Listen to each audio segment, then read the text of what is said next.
More than 1 million people, that's the estimate from the organizers of Blink Cincinnati the day after the downtown festival wrapped up. In the meantime, Metro says people took nearly 27,000 trips on the Cincinnati Bell Connector during the event. The crowds were certainly noteworthy and double the number on a normal weekend. Yeah, absolutely packed downtown. But as Not On Your Side anchor Evan Millward tells us tonight, Metro says the numbers could have been much higher for the ridership. Evan?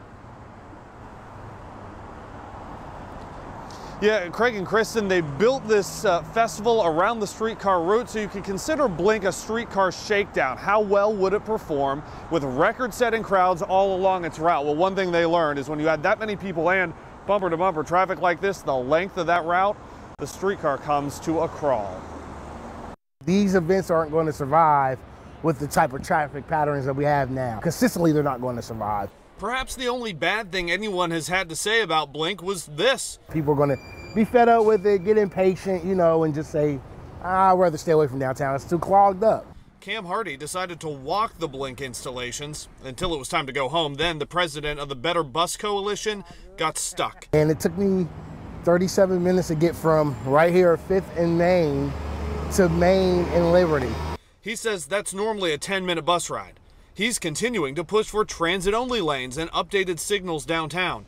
Transportation Committee Chair Amy Murray. Well, I think Blink was such a one-of-a-kind, unique thing to do in this city that people didn't know how many people would show up there and the impact it would have on traffic patterns. Murray wouldn't commit to whether or not the city would make those kinds of lanes, but expects some changes when a traffic study, the first in 20 years, is complete. We need to have a system where people can get on and ride the streetcar and know that it's going to be there on the time when it's supposed to. Metro says the streetcar gave nearly 27,000 rides over 4 days. For comparison, last Oktoberfest, the streetcar's first, saw about 29,000 in 3 days.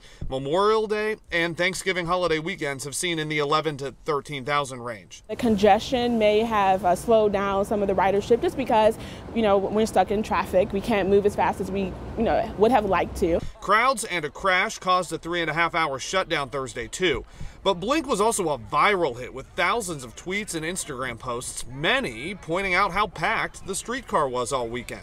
It's just better to walk and just be with everybody else on the street anyway. It was a great time. Yeah. So we'll know how much the financials of the streetcar ridership in about a week or so. But as for that traffic study for downtown, that's going to continue through the winter with some changes starting to happen in the spring at the earliest. We're live at the banks. I'm Evan Millward, 9 on your side.